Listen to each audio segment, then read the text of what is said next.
तो कौन देगा नौकरी? जिंदगी के संग तो मजाक कर दिया सब जगह, भटकते भटकते फिर इसने मुझे इस बार बताई, कह रही कि इस बार मैं DMU से फिर पढ़ ही नहीं पाऊंगी, फाइनेंशियल कंडीशन मेरी अच्छी नहीं है, मैं जाऊँ तो जाऊँ कहाँ? ना डीन मेरी सुनता है, ना चेयरमैन सुनता है, ना वाइस चांसलर सुन रही है, ना रजिस्ट्रार सुन रही है, सबको लिख दिया। जी कहाँ पर बैठे हैं, क्या डिमांड है क्या? हम लोग अभी धरने पर रजिस्ट्रार ऑफिस में बैठे हुए हैं। ये जो मेरे साथ बच्ची बैठी हुई है, इसका नाम अवंतिका गौर है। इसको 3 साल से एक सब्जेक्ट में फेल किया जा रहा है। 3 साल से इसकी ईयरबैक लगाई जा रही है और अब ये चौथी साल भी इसकी ईयरबैक लगा दी गई है। इसने डीन से लेकर वाइस चांसलर से लेकर रजिस्ट्रार, कंट्रोलर, सब जगह पिलर टू पोस्ट ये सबके पास गई, लेकिन कहीं पर भी इसकी सुनवाई नहीं हुई। तो मजबूरन आज हमें यहाँ पर बैठना पड़ रहा है। ये अब हम किसी भी अथॉरिटी के पास, किसी के एसी के चैम्बर में नहीं मिलने जाएंगे, ना किसी से कोई दरख्वास्त करेंगे। अगर अब हमसे किसी को बात करनी है तो यहीं पर गर्मी में आके और यहीं सड़क पर हमसे बात करेगा, और कैसे ना कैसे चाहे प्रोक्टर को चाहे वाइस चांसलर को यहाँ पर आके इस चीज का निस्तारण करना पड़ेगा। गवर्नमेंट ऑफ इंडिया ने वाइस चांसलर प्रोफेसर नईमा खातून को इस वजह से अपॉइंट किया था कि उनका पर्पस फुल हो पाए विमेन एम्पावरमेंट का। लेकिन जब ऐसे केसेस हमारे सामने आ रहे हैं कि हिंदू स्टूडेंट्स के संग, कैरियर के संग मजाक किया जा रहा है, तो मुझे नहीं लगता कि इस पर्पस का फुलफिलमेंट हो पा रहा है। अगर यहाँ से हमारी डिमांड फुलफिल नहीं होती है तो हम honourable prime minister of India को अप्रोच करेंगे। उसके बाद वाइस चांसलर और रजिस्ट्रार खुद इसके लिए जिम्मेदार होंगे, क्योंकि जब इनके पास ये बच्ची अपना मैटर लेकर गई थी तो उसका जो है इशू रिजॉल्व नहीं किया गया। क्या लगता है डिपार्टमेंट इनको क्यों फेल कर रहा है? क्या कुछ तो मतलब वजह होगी? ये वाली चीज ही सोचने लायक है कि 3 साल से एक सब्जेक्ट में किसी बच्ची को क्यों फेल किया जा रहा है, जबकि बचे हुए 5 सब्जेक्ट में ये बच्ची जो है पास हो चुकी है। या तो 2 चीजें अराइज होती हैं, या तो जो 5 सब्जेक्ट में जो प्रोफेसर है उन्होंने इसे गलत पास कर दिया, या उस सब्जेक्ट में गलत फेल हो रही है। टीचर का नाम है प्रोफेसर एहतिशाम और मेरा नाम है अखिल कौशल। मैं इस लड़की का सीनियर हूं और इसके साथ यहाँ पर आया हूं। आज जब तक हमारी डिमांड फुलफिल नहीं होगी तब तक हम यहाँ से हटेंगे नहीं। कोई मिलने नहीं आया। 1 घंटे से प्रॉक्टर वसीम अली सर को बोल रखा है, अभी तक मिलने नहीं आए हैं। ये आप देख रहे हैं, सब लोग इसके यहाँ पर ये विटनेस है। मैं 10 बार मारे कुंजी जी ना बताइए, आपके फिजिकल चैलेंज क्या है? जी सर, मैं फिजिकल चैलेंज भी हूँ। मेरा पे आईज का ऑपरेशन भी हुआ है मेरा मार्च में एम्स का। अगर आपको प्रूफ चाहिए तो मैं प्रूफ भी दिखा दूंगी।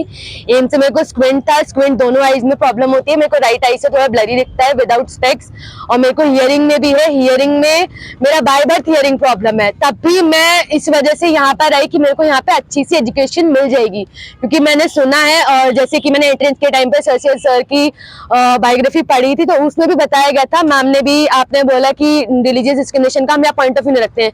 सर ने भी ये टीचिंग नहीं दी है कि रिलीजियस डिस्क्रिमिनेशन आप करिए। फिर क्यों मेरे को टीचर्स बार बार क्यों कर रहे हैं? And history is not a legal subject also.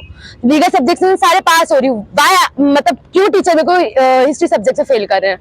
And hearing में मेरे को 90%, अगर जैसे आपका होता है कि अगर आप नॉर्मल ह्यूमन ईयर देखें तो अगर जो मेरे को डॉक्टर्स ने बताया कि नॉर्मल ह्यूमन ईयर्स में पर्दा पहले हड्डी बाद में होता है।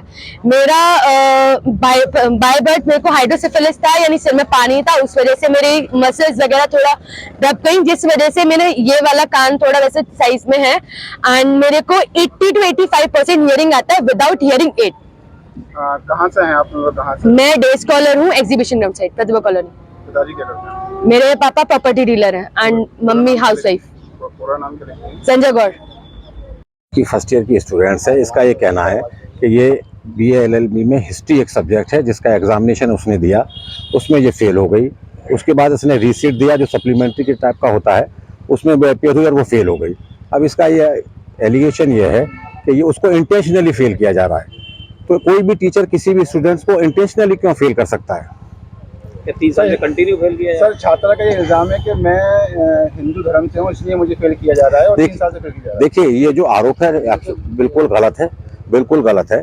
क्योंकि हमारे लॉ फैकल्टी में जो प्रोफेशनल कोर्स है BA LLB का, इसमें करीब 45% नॉन मुस्लिम और 55% मुस्लिम कैंडिडेट हैं, और सारे स्टूडेंट्स बड़े कॉर्डियल रिलेशंस में। और मैं अम्बेडकर हॉल का प्रवोस्ट भी हूँ, वहाँ भी बड़े एक सौहार्दपूर्ण वातावरण में सारे हिंदू मुस्लिम मिलजुल कर रहते हैं। कोई इस तरह का कोई डिस्क्रिमिनेशन कमी आज तक नोट नहीं किया गया है। इसका जो एलिगेशन है ये पूर्णतः गलत है। 3 साल से कंटिन्यू ये एक ही सब्जेक्ट में फेल है।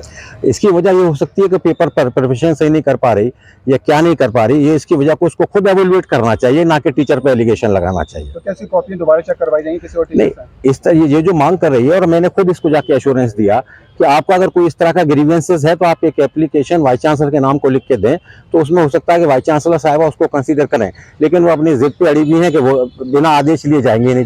जब आपके ग्रीवेंसेस वाइस चांसलर तक पहुंचेंगे ही नहीं तो उस पर आदेश क्या हो सकता है? उनका कहना है कि कॉपी भी चेक नहीं कराएगी उन्होंने। नहीं, कॉपी तो सारी बिना कॉपी चेक किए रिजल्ट कैसे निकल जाएगा? नहीं, ये बिल्कुल निराधार है। उनको किस आधार पर? देखिए, कॉपी तो हर एक की दिखा दी जाती है, जिसको भी जो इश्यूज होते हैं वो हर एक को कॉपी दिखा दी जाती है अगर कोई देखना चाहता है। और ये तो कह रही है कि 3-3 बार रिसीट में अपियर हुई है और वो पास नहीं हो पा रही है, उनकी अपनी पर्सनल वजह, अपनी तैयारी नहीं कर पाती होंगी। किसी भी टीचर पर इस तरह का एलिगेशन लगाना मेरे हिसाब से मुनासिब नहीं है।